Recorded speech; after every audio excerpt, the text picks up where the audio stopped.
The climbing was so difficult, I couldn't put any gear in, so I just kept climbing, which is a mistake. It's not something experienced climber does. An experienced climber will either, climb back down, put some gear in and rest on it or something. But I just kept going, and I fell, and the rope was caught behind my leg, and I fell head first, and I fell about 40 feet, and I was lingering about 2 feet above the ground.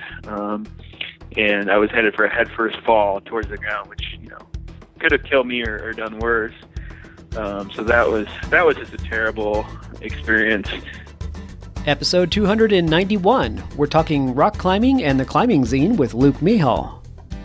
This episode is sponsored by Health IQ. If you're exercising regularly, don't you think you deserve a special rate on life insurance? Find out how much you can save by taking the health quiz for your adventure sport at healthiq.com/adventure. A few minutes on their site could save you a bunch on your life insurance. Get rewarded for all your hard work at healthiq.com/adventure. You're listening to the Adventure Sports Podcast, brought to you by 180 Tech. We talk with adventurers from around the globe to bring you the inspiration and motivation you need to get started in the outdoors or to keep you moving if you're already there. Now here's your host, Curt Linville. Hey friends, Curt here. Thanks again for listening to the Adventure Sports Podcast. We're really glad you're here today. Today's show is going to be on climbing, and we have Luke Mehall with us. I'm going to introduce that here in just a minute, but before I do, a couple of quick announcements. First, we've been getting some inquiries from people about how they can help support the Adventure Sports Podcast. We really appreciate that. So just a reminder about our membership site. If you go to adventuresportspodcast.com, on the right, there's a blue button that'll take you to our membership site. That allows you to sign up to be a member of the Adventure Sports Podcast. We get a little bit of revenue off of that, but you get access to many, many hundreds, if not thousands of dollars in savings in adventure-related products and services. So you don't have to take advantage of hundreds and hundreds or thousands of dollars of savings if you don't want to, but we love it if you would support the show by becoming a member of the Adventure Sports Podcast membership site. We appreciate that very much. So thanks for that. Also like to remind you about 180tac.com. The Adventure Sports Podcast is brought to you by 180tac. That is our company. We sell natural fuel backpacking stoves there. Some really cool stuff. So if you're in the market for a stove, check it out. And by all means, go to our site. You can contact us there. Give us feedback about what you like about the show, what you'd like to see changed about the show. The show is about you. It's about the listener. We want to make sure that you're getting the content that you love. So give us that feedback. It really helps. Now let's jump into today's show. Luke Mehall is in Durango, Colorado.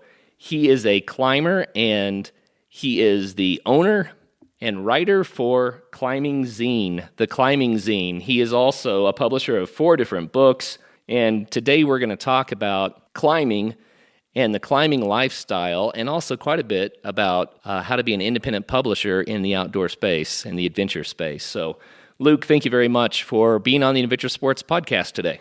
Thank you, Curt. It's cool to have you here, man. So first, I got to get the backstory. You didn't grow up in Durango, right? So tell us where you came from and how you got there.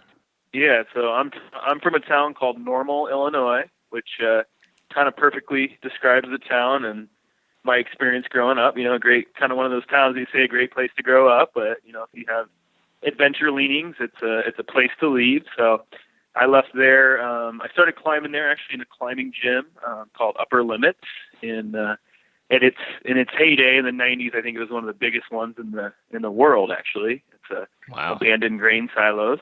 And then I moved to Gunnison, Colorado, in 1999 to go to school out there.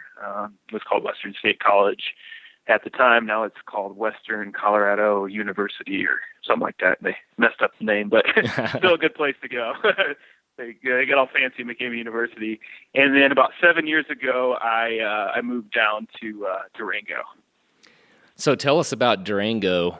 I think Gunnison is a very special place, but I also think Durango is too. So you've had the opportunity to be in some great places. But since you're in Durango now, let's talk about Durango. What's unique about Durango, Colorado, for those who have not been there? Yeah, so Durango is kind of on the edge of the desert and the mountains. So it's a mountain town, but it's not a mountain town. You really got to suffer through 7 months of winter.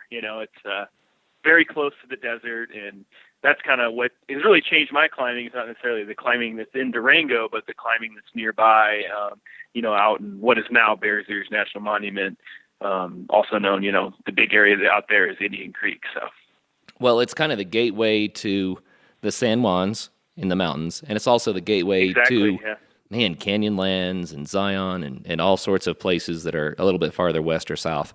So Durango is really interesting.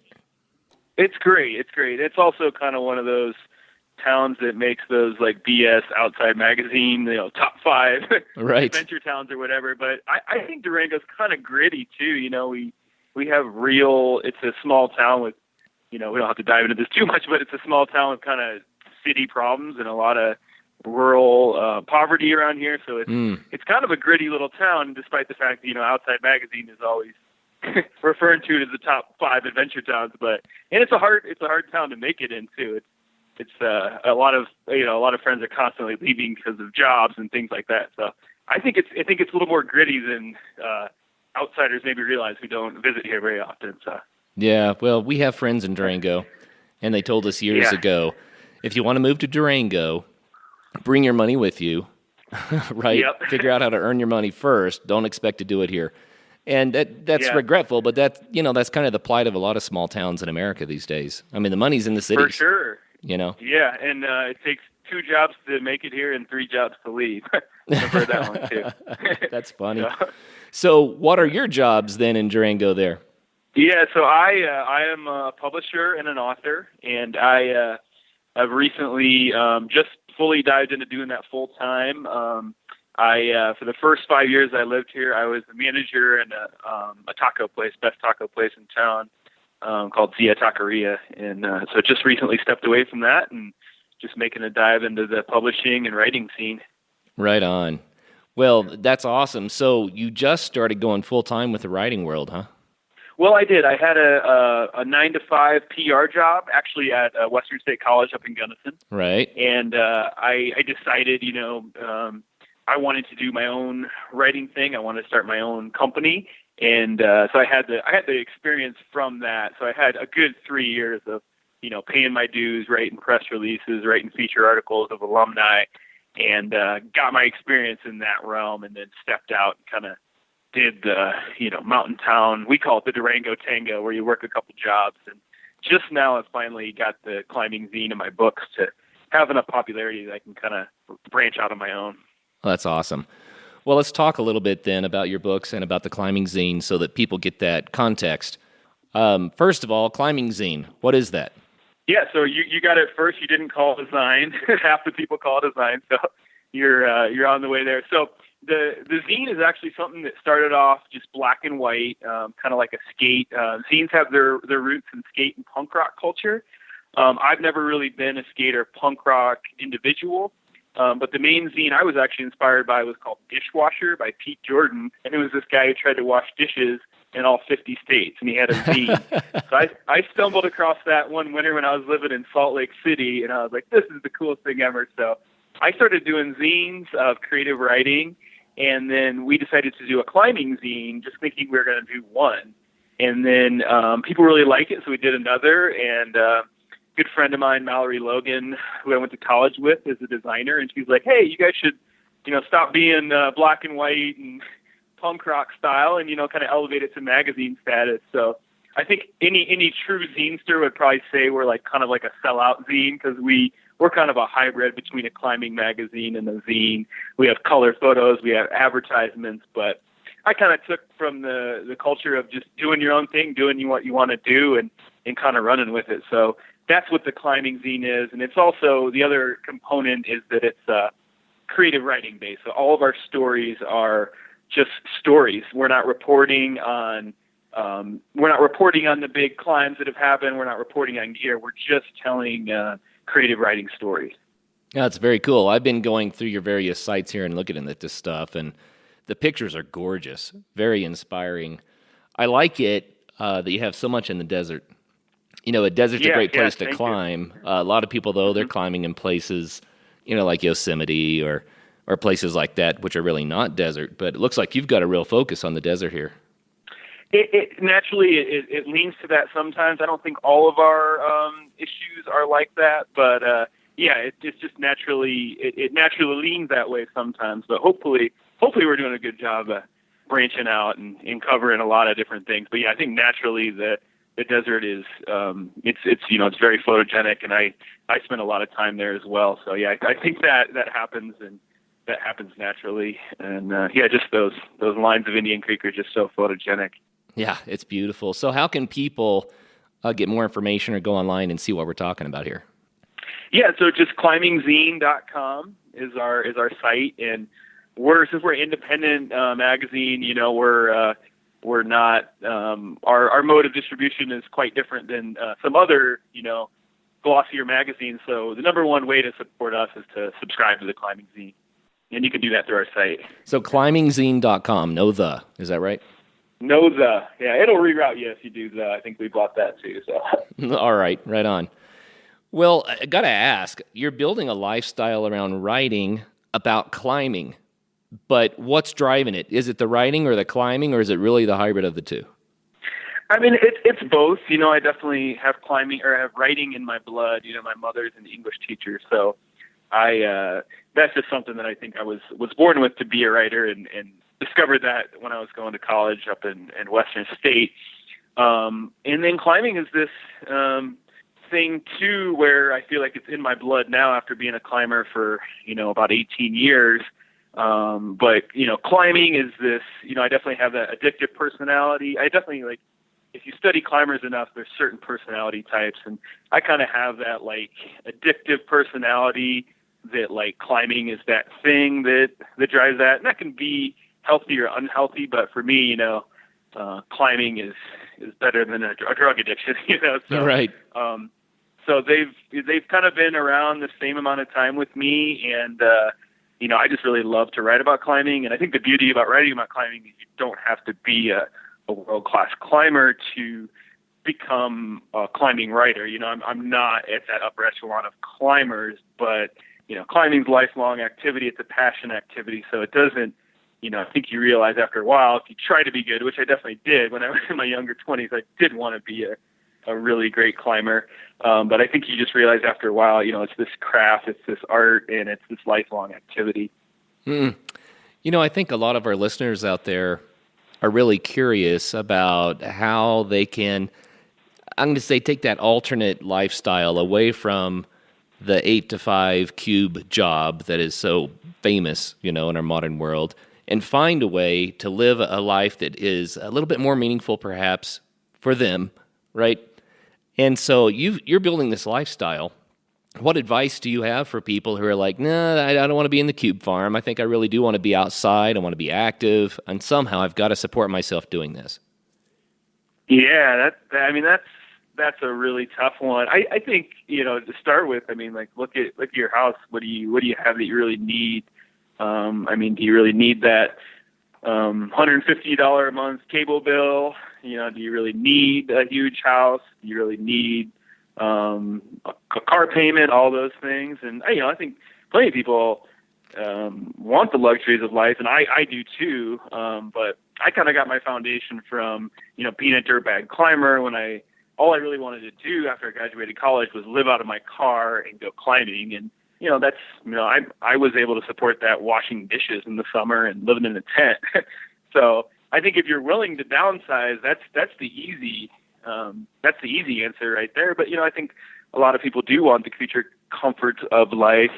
And I guess the other side of that is just looking at the trends and technology and different things like that. And then there's a whole other environmental conversation there. But I just think, a lot of people lament about social media. They lament about cell phones and where we're going. But some of those tools have really enabled people like me to craft out an independent way to earn a living. And, I think certain people with their 9-to-5s might look at my income taxes and be like, ooh, I don't think I can swing it with what's going, on that amount of money. So I'm not saying I'm making a lot of money or anything, but I'm able to live that lifestyle I really want to live. So I think just looking at your budget and looking at what you spend on certain things and what you actually need and what you want. And, I think that packing everything up into a storage area and hitting the road for a while is one way to find out if the lifestyle is actually for you,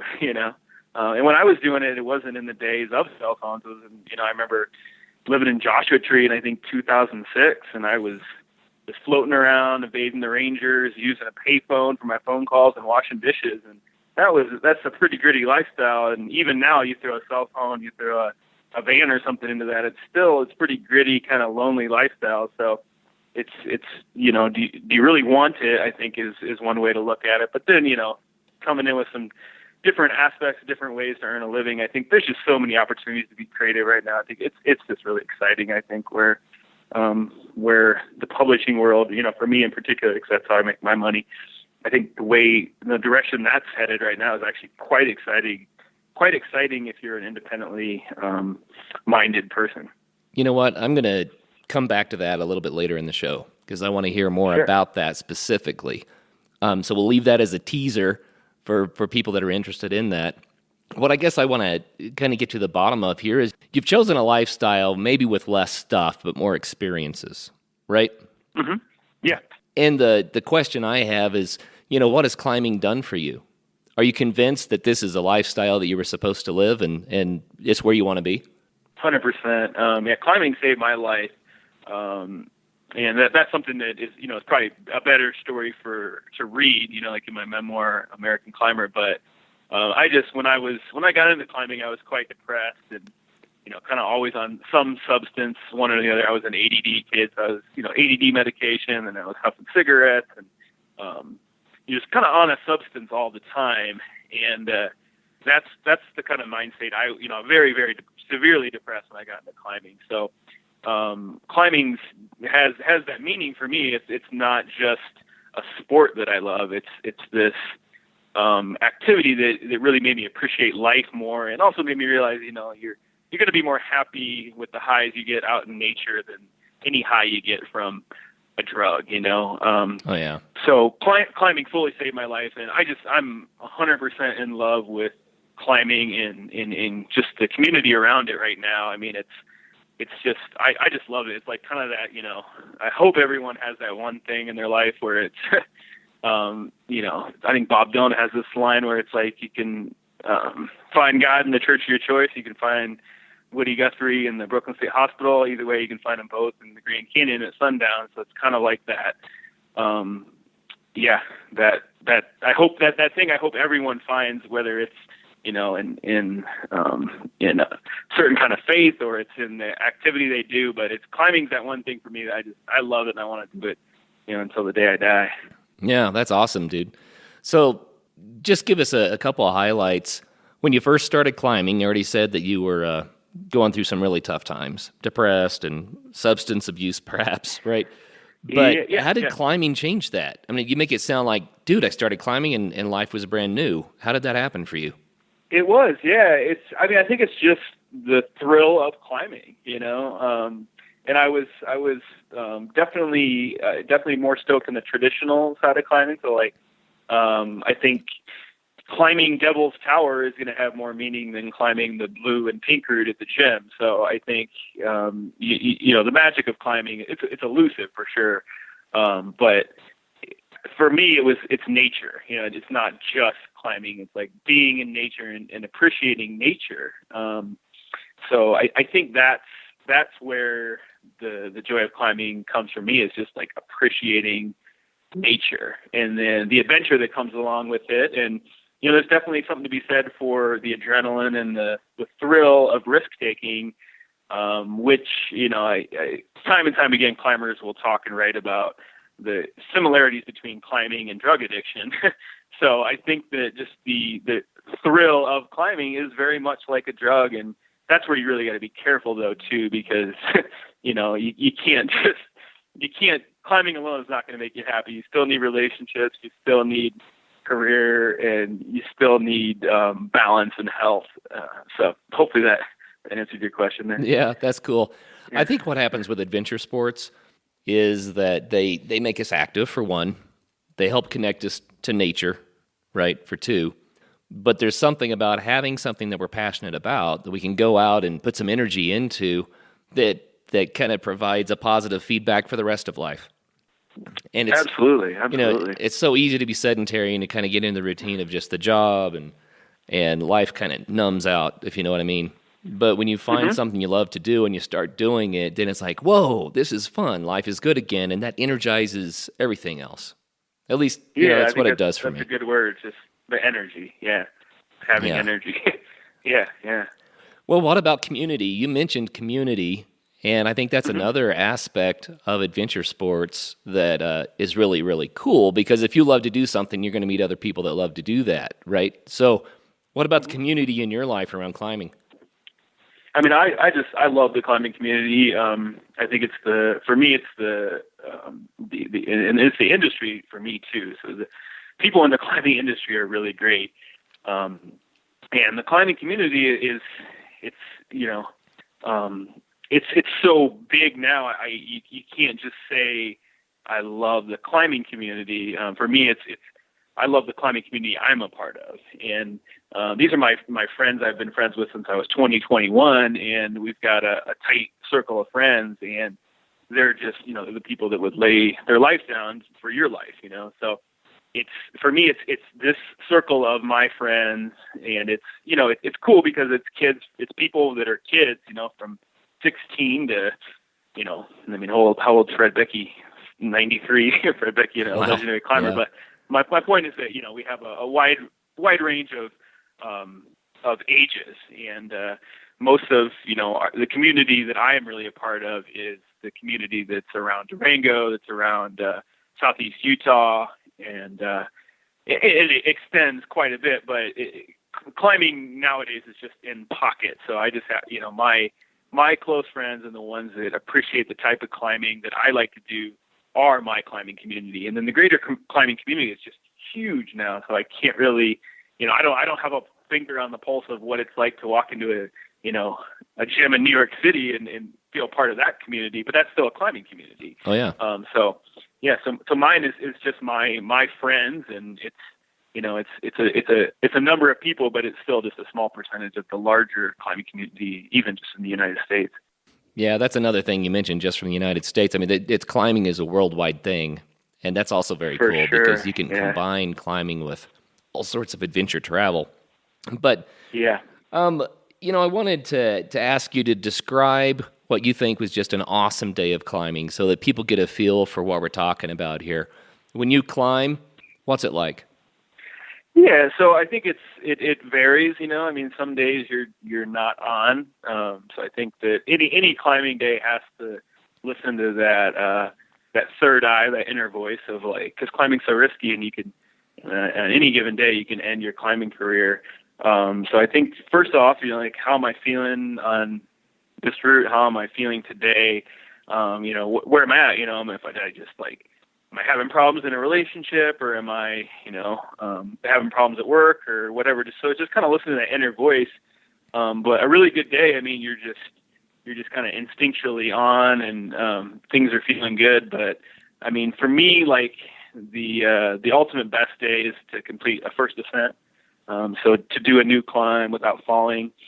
And I mean, that feeling it's kind of feeling of, it kind of blends sport and art, because any climb that's been done before, it's kind of known of what you're supposed to do, but a climb that hasn't been done before it's just up to you. So there's no grade on it.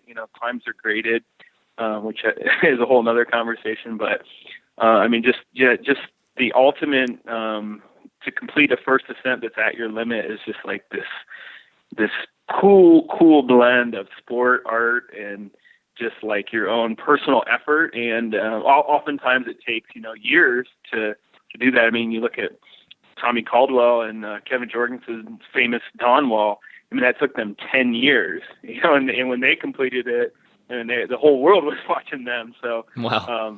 For better or worse, I just saw Tommy present in Lander last week at the Climbers Festival, and he was talking about how President Obama called him. Right? So I mean, that's the ultimate example of the greatest first ascent, that has probably been done in our lifetime. But personally, it's just you get done with something like that, and it's just this. Sometimes it's I think the craziest experience are almost even out of body, where you're this is happening to me, and I'm practicing something I've dreamed about and been working on for so long, and it's almost just like the best climbing moments are just like surreal. Like, wow, this isn't even my life. Like, how is this? It's so good. You can't even fathom. You can't even fathom that it's you. But I mean, those moments are probably once every 5 years or something too. So I'm not saying that happens every day, but those just grand moments where it's almost like transcendentalist. Those are moments that maybe happen 5 to 10 times in a climbing lifetime. So there's that, and there's just a good after work session where you've been sitting in your office all day, and you're kind of feeling. It takes motivation to just get out of the house, and then you get on the rock and get onto the local boulders, and you start to feel the movement and feel some blood flow, and you kind of remember that little magic that you've been trying to write about all day. So, hey guys, it's Travis. Hey, we are almost on episode 300 of the Adventure Sports Podcast. Now, that's a lot of adventure inspiration, and what I would love to do is hear from you guys. I would like to know if you guys have been inspired to go out and do some cool things or try some new adventure sports that you've heard on the show.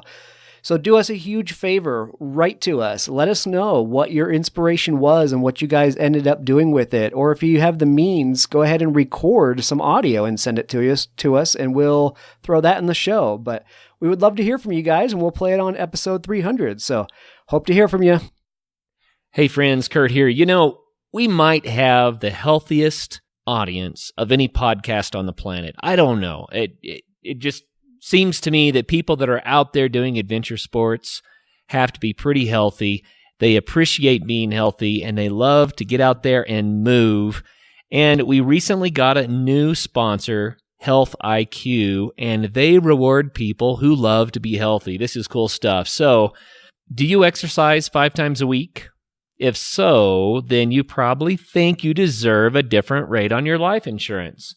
You're not the smoker. You're not the one who's out there abusing his or her body and having a lot of health issues that result. Instead, you're out there moving and eating right and doing right things. So shouldn't your premiums be lower?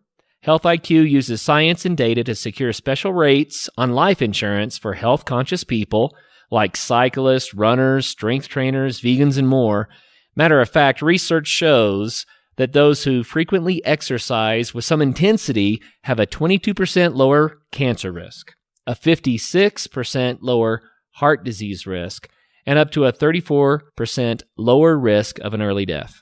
So why not get rewarded for that? Historically, you get penalized for your family history, body mass index, and other attributes, but you don't get rewarded for your health-conscious lifestyle. Well, Health IQ does reward you for your health-conscious lifestyle with special rates on life insurance. How cool is that?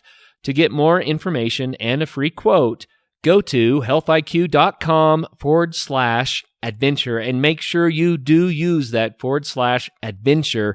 That makes sure that they know where you heard about them on the Adventure Sports Podcast. So healthiq.com/adventure.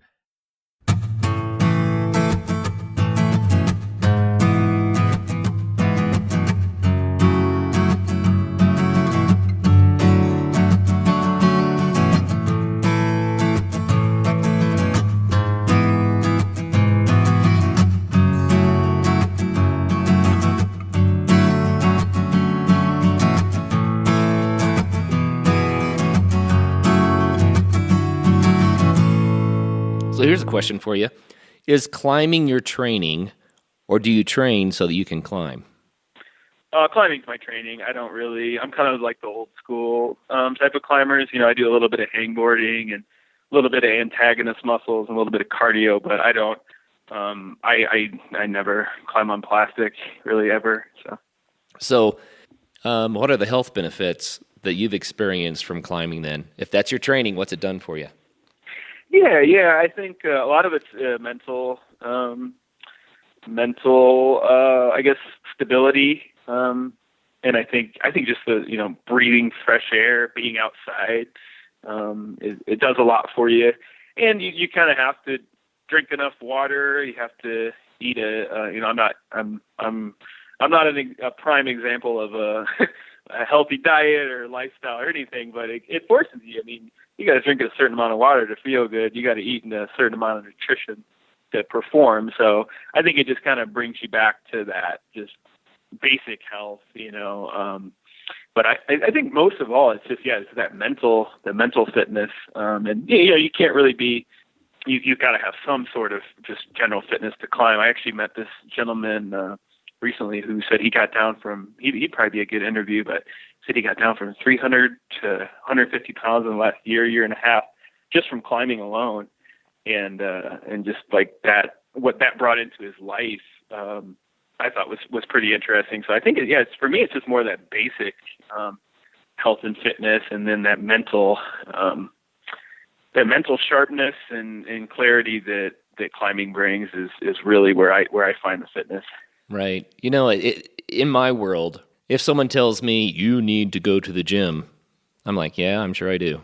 You need to eat the right food. Yeah, well, the right food would be wise, but I guess the point of that is that those things alone are not motivating enough for some people to be healthy. Sure. It's like, why would I do that? It's so much more fun to do this or that or the other. And that's what I love about adventure sports, whether it's climbing or mountain biking or whatever it is. It's like, hey, I love doing this, and I do it better when I'm healthy. And then it starts to channel, your whole lifestyle becomes, well, I don't want to eat that because I want to go mountain biking. I want to eat that because I want to be able to climb better. And instead of, dragging your butt to the gym, it turns into, man, I can't wait for the next time I'm going to go climb. And in my world, that just really works. It's the experience that motivates the health, right? Mm-hmm. Mm-hmm. And I'm not trying to diss on plastic or training or anything. I mean, like, those are, for some people, I mean, I just, happen to live in a place where I can usually get on rock most of the time, which I don't think most climbers have that. I don't know if you've ever seen this film Wide Boys about Tom Randall and Pete Whitaker, where they climb the hardest off-width in the world, which off-width is like a crack that's wider than your fist, but not wide enough that you can slide into. That's killer. And they trained for 2 years in their basement on off-width they made to come to the United States for 3 weeks. And those guys are some of the most inspiring, energetic, nice climbers you'll ever meet. So I think that training, I think, is a personality thing, and then it's also a location thing. Right. But just like you mentioned, they had a goal, they had a target. And exactly. Yeah. Anyway, have you ever had a really bad climbing experience that you'd like to share with us? Yeah, I've had several near-death experiences, mostly that happened when I was in my first couple years of climbing. So I think that, especially with men, the males who just start climbing in their like younger 20s can be kind of reckless, and I know I was as well. But I had one experience where I was in a climb, and it was a traverse. So I traversed out left, and then it became a roof, so it was very steep. And the climbing was so difficult, I couldn't put any gear in, so I just kept climbing, which is a mistake. It's not something experienced climber does. An experienced climber will either, climb back down, put some gear in and rest on it or something. But I just kept going, and I fell, and the rope was caught behind my leg. So you always want to keep the rope in front of you when you're climbing. Got caught behind my leg, and I fell head first, and I fell about 40 feet, and I was lingering about 2 feet above the ground. And I was headed for a head first fall towards the ground, which, could have killed me or done worse. So that was just a terrible experience. And I think it was the only time I've ever cried climbing. I was just so shocked. I shed a tear and gave my buddies a hug, and but the reaction though was pretty interesting because I just got right back onto another climb. I didn't really reflect on it. But yeah, so I've had a couple experiences like that, but I think, it's something you see in the younger male. You don't see it as much with women. As women, I think, just tend to be more careful, for genetic reasons, or maybe it's the testosterone that men have at that age, but I look when I see people climbing too, and I think I think sometimes, climbing, and eventually you realize there's nothing to prove in climbing, but I think sometimes the younger male feels like there's something to prove, and I think that's a very dangerous thing. Yeah, good word, man. I'm glad you brought all that up. I climbed quite a bit in my young 20s, and it was tempting to just try something. Well, what happens if you fall? Oh, I won't fall. What happens if you fall? I won't fall. Yeah. And I don't know what that's about, but you get a rush. You do. You get a rush when you do something. You think, man, if that had gone wrong, that would have been really wrong. But it's just not worth it. I mean, I've been raising my kids, and they're climbers now. And cool. As I was raising my family, I was like, I climbed without a rope, and I was an idiot.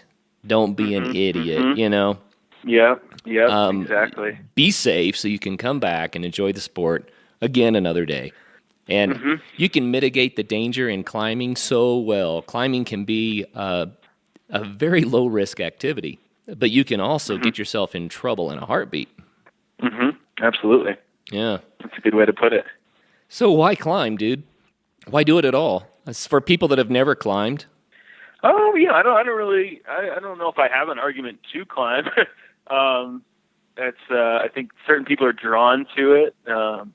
For me, it was just a way to channel some energy that was going to be channeled in a more a negative way. I think for me, it's without climbing, I'd be dead or in jail. I think I've written that more than once, and I have other friends that have felt like that as well. Most notably, I think my friend Stacy Bear, who's Iraq and Afghanistan. He's a vet, and he was suicidal when he got out of the military for various reasons, and a lot of vets are. And he got into climbing, and that just set him on his life's course. And now he's the director of the Sierra Club outdoors program. But I don't know. I don't really. I think climbing's popular enough, and so many people are drawn to it that I don't really have a justification of like for other people to climb. I don't think I have that explanation. But for me personally, it's just like there just really isn't another option, and I just love climbing. I can't even really like articulate into a couple sentences. But it's just like whatever it is that climbing provides is like exactly what I need for my personality. So. Yeah. Well, I can say this much. I don't believe that climbing is for everybody, though everybody could probably enjoy trying it. But it's not for everybody. But one thing that I have found about climbing that I think is so cool is this mental focus, this singleness of thought. And if you can't achieve that, if you can't get there, then that's not the day to climb, for me anyway. If my brain is scattered and I don't have that singular thought, that focus when I'm climbing, then I'm like, I'll come back another day. Yeah, that's a really good point. But, people that, if you can get that focus and then, hands on rock and muscles and sweat and the wind blows and it's the sun and the smells and it's an amazing experience. It'll take you places. Absolutely. By now you certainly know who Bent Gate is. That's for a great reason. Bent Gate Mountaineering has been sponsoring the Adventure Sports Podcast almost from the beginning, and we really appreciate that. They've made it possible for all the great shows to continue coming your way. We want to say thanks by reminding you to go to them for your backcountry gear. If you live in Colorado, then just stop by their store in Golden. If not, go to bentgate.com. They have what you need, from the latest ultralight gear to the tried and true classics for climbing, hiking, and camping, like Arc'teryx, Hilleberg, Nemo, Western Mountaineering, and many more. Need advice? They have you covered there too. Their staff are passionate adventurers who can offer help from their own experiences. Bentgate also hosts lots of events and speakers. Check out their website to see the schedule and to see all of their products. Help take care of the Adventure Sports Podcast by getting your gear from Bentgate Mountaineering. Get outside with the Colorado Mountain Club. The CMC offers 3,000 outdoor skills courses, excursions, and special events every year to adventurers of all ages and abilities. Join today and receive an additional 3 free bonus months at www.cmc.org/adventuresports and use discount code podcast.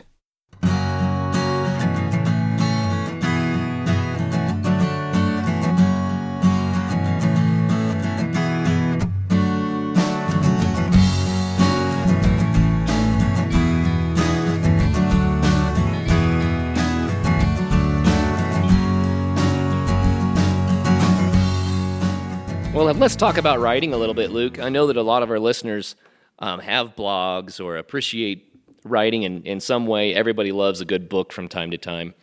So you're making a career out of it, which is awfully cool. And you mentioned earlier that you're passionate about independent publishing. Mm-hmm. What does that mean? How do people independently publish? What is that? Yeah, so I mean, if you're writing a blog, I mean, you're independently publishing. But I guess what most people think about is when you're actually making money. So that was a long road for me, but I basically started with freelancing for magazines and newspapers, and then ultimately working in PR. And I had to create magazines and write blog posts and press releases and newspapers. So I learned everything in a very traditional role. And then the publishing industry just, got flipped upside down with blogs, with social media, with on-demand printing. So when we started publishing the zine, we did it so back-asswards that we published a print zine for 2 years before we even had a website. Wow. And some guy, I gave him a copy of the zine. He's like, it'd be pretty easy if you guys started a blog or a website. I'm like, yeah, he's probably right. So we did everything backwards, and we just started publishing the zines like they did in the 80s. And so it really started growing, and people started enjoying it. So everything, all of our business comes through those independent means. So I do a big print run of the Climbingzine. We do 2 a year this year. Next year we're bumping up to 3 a year, and we're bumping our numbers. When we started, we were printing 100 zines, and now next year I'll be printing 15,000 zines next year. Right on, dude. That's awesome. So yeah, so the numbers are getting bigger. But yeah, it just started with that blog, website, social media. But it also started with learning how traditional media works. And I guess I kind of have that like hip hop or skate attitude where it's, I see things that the traditional media does, and I've had my share of rejection from different entities, and I'm kind of just like, you know what, I'd rather do this on my own, and I'd rather try to do it better than they're doing it. And I think that we're on our way to becoming something that's just as good. That I think my books that I publish are just as good as what other climbing publishers publish in their books. So there's kind of this, I guess, a little competitive spirit that I have in myself, but also just the tools that have come along, from starting a blog to using just Amazon. Amazon it has played a huge role, and you can debate whether Amazon is good for the publishing industry or not, but it's given writers like me a platform to independent publish. So there's so many factors, and I think you just gotta. For me, I've just got to dive into a little bit of everything. I talk about Amazon, but the most important thing to me is independent bookstores. So you're building relationships with independent bookstores, traveling around doing presentations, and trying to connect with every single independent bookstore and place that sells magazines and zines in the country right now is my mission to really be successful. And then on top of that, it's Amazon. On top of that, it's our website. Subscription orders. Is just a little bit of everything to try to work it and try to make a living at it. I haven't mentioned this on the show before, but my sister is a writer, and I forget how many books she has published now, like 3, 4, something like that. But I was watching her writing journey over the years, and one thing that became quickly apparent is that the traditional way of getting published. I've read her books, and then I've read books that are maybe in the same genre that you pick up at Barnes & Noble or something. And I'm like, well, her book is so much better than this one. How come she's not published? And over time, what I realized was, there's only so much real estate in the bookstore. And if that real estate is full, then it's full. It's like, no, that slot's covered.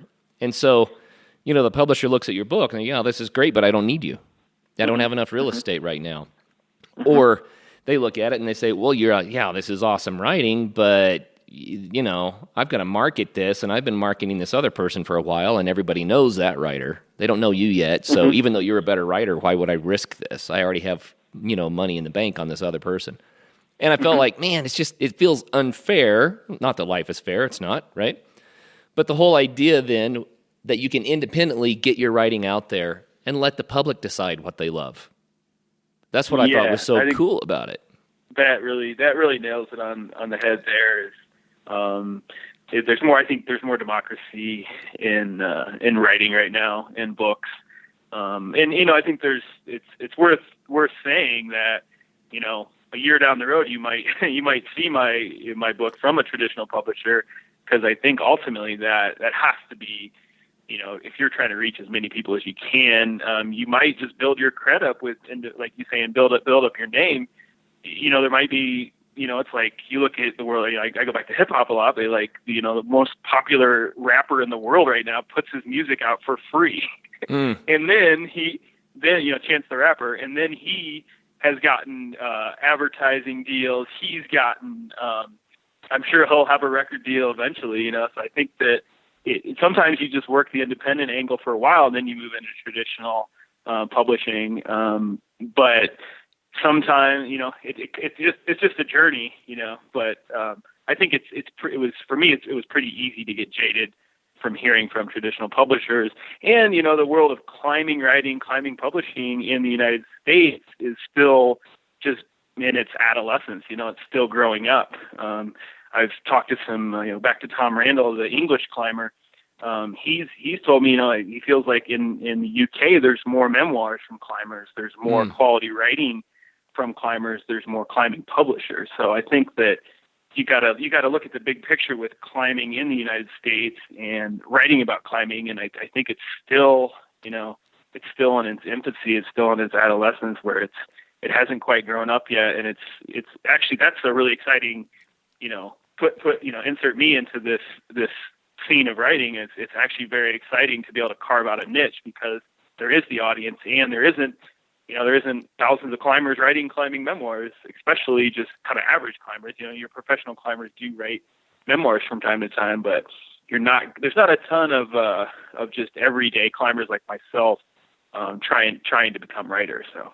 Right. Yeah. Well, that's awesome, man. At least not memoirs. You're poised to ride the wave, That's very, very cool. Let's talk specifically about your writing now. You've published 4 books. Tell us just a soundbite about each one. Yeah, so I've published 3 books that are collections of short stories and poetry, and stories that have some were written as long ago as like 2002. I think the first story I really wrote that I was proud of, it's in my first book, Climbing Out of Bed. It's called The Mark Grundon Story, and it was about my friend Mark, who got cancer in college, and he was a climbing buddy, and we just had some great adventures, and he's alive and well and doing healthy now. So stories like that, just adventures, and poetry has always been a part of my writing too. And so I've written 3 books of those short stories and poetry, and then I've written a memoir called American Climber, which is basically kind of starts with me being depressed and growing up in Illinois, and then finding climbing and the journey of climbing, and then climbing taking me all the way from a gym in my hometown to El Capitan and Indian Creek. El Capitan and Yosemite, and then, climbs in Indian Creek is kind of where the book ends.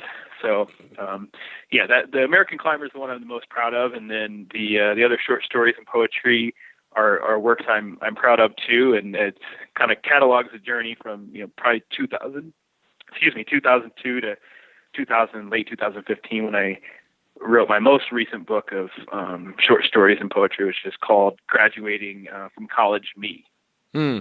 What do you mean by college me? So college me, I when I graduated college, all I wanted to do was live out of my car and go climbing.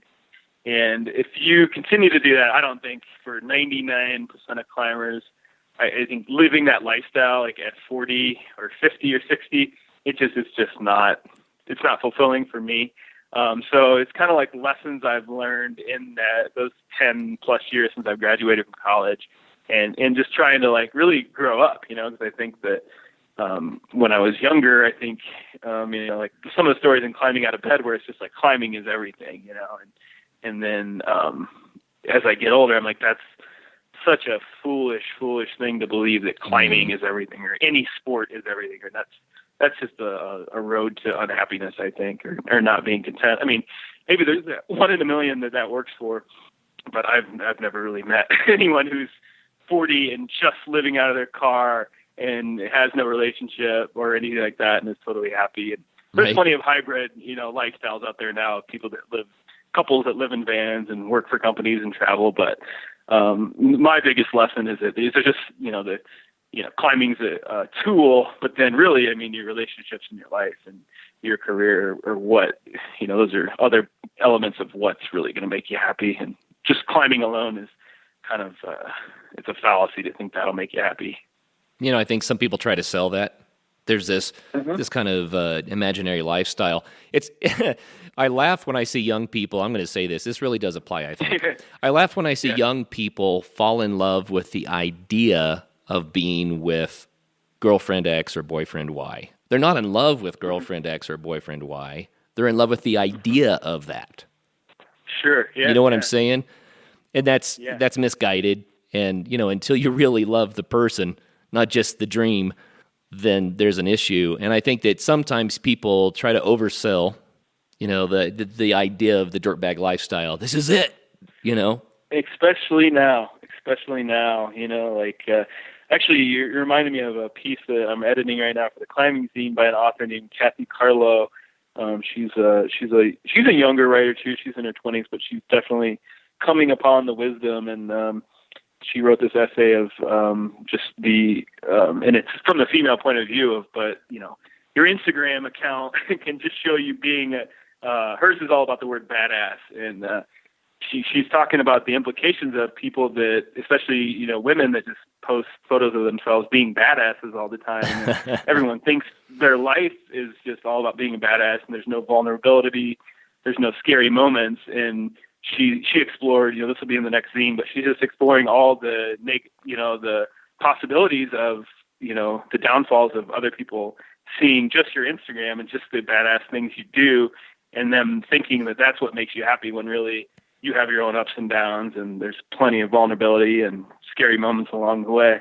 Yeah, it's that whole FOMO thing that, the fear of missing out, if people don't know what that stands for. But it's kind of funny because everyone can present themselves exactly the way that they want to in these little sound bites and pictures and what have you. And that's our modern world. That's the way social media works. But where's the whole package? What's the whole story? Yeah. Yeah, that's awesome. That's why you got to read books. Right on. So where can people get your books? Yeah, so climbingzine.com is you can find everything there. Also LukeMehall.com, pretty low-key website I have because most of my energy is into the zine. And then I'm on Amazon, but if you got an independent bookstore in your town, we got a directory in the Climbingzine website. That's, indie bookstores are definitely the best place and in our website. But like I said, we try to cover every square inch of real estate in the book selling market. So we try to be as many places as we can. Right. Well, for all of the wannabe entrepreneurs out there, you've been living this journey now for a while. Do you have a word of advice on how to make things happen? I think you really just got to want it. Cause ask me 5 years and if I'm more successful than I am, because I feel like I'm still just trying to make it now, and I'm 38, so I don't, I'm not like a millionaire in my 30s or anything. So I don't know how much I really have, but I think if you want to take the path, you just got to really want it, and you just got to be willing to. I have begged shops to carry my zine, and then later on they've turned into some of my best selling stores, but I think people just won't. A lot of people just won't take you seriously, and sometimes you just gotta I begged this shop in Moab. I was like, please carry the zine now. They're like, well, maybe next season, and they started carrying it. And now they're one of my best sellers. So right on. For me, it's just like having no shame and just like really being persistent, and just also like I think letting the rejection kind of fuel you too. Like some of the rejection letters I've had are just hilarious when I think about them, from like what they're saying. Like people tell you your story doesn't work or tell you your book doesn't work. Like I've heard that a ton, and I've turned around and published it myself. And like you said, let the readers decide. They become successful. So if you let every little like rejection letter or any sort of rejection like get to you, it's not really going to work. So you got to kind of like use that for fuel and believe in, if you really believe in what you're doing, you got to really test that out and really ride it till the end. Yeah, no doubt about it. It takes a lot of tenacity, some long suffering, I think, because, I mean, let's face it, in this day, there's so much out there. And for your voice to be heard above all the noise, it's really hard. It takes that consistency of going after it again and again and again, and over time it builds up, right? But it's not something that the idea that you're going to publish a book and the royalties are come rushing in and you're set for life and woohoo. Right, I mean, yeah. No. I mean, Stephen King had that. He might be the only person that's had that in the last, lifetime. I don't know, but it's just such a rare thing. It's like winning the lottery. But real life says you got to go out there and go for it. Yeah, and I think get a job too. I mean, the best piece of advice I had was from this editor who was like, "Yeah, you have some talent writing, but you got to work on the basics. So get a job at a newspaper, or get a job at a college, or something." So I think maybe taking the traditional route and then learning the skills and then turning that into your independent hustle. I think that's definitely good advice for sure. Well, you know what I like about what you've done here, Luke, is you have built this writing business and career, which you really enjoy writing, but you've built that about your climbing, and you really enjoy climbing, so the two supplement each other or complement each other, right? And I think it's really cool because you're doing two things that you love and creating a lifestyle out of that. How cool. Sure.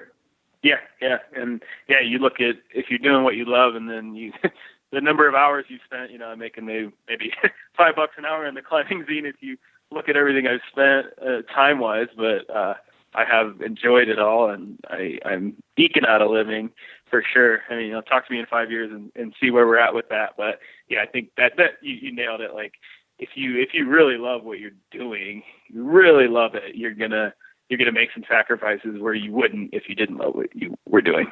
Oh yeah, and people say, if you do something that you love, then you'll never work a day in your life. That's not true, but yeah, exactly. There's some element to that, right? Yeah. There's some element that says, I might love the work I do. And then the other one that I always think about is on your deathbed, are you going to say, boy, I wish I would have spent more time in the cube?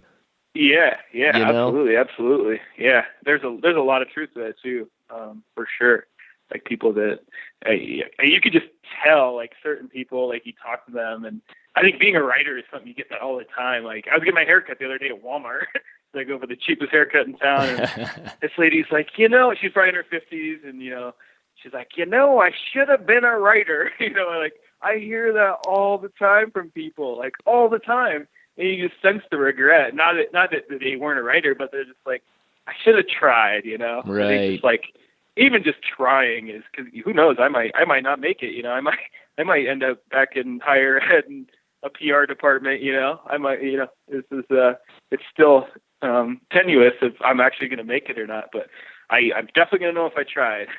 Well, you're living the life, you're chasing the dream, and I don't think you'll ever regret the life experience.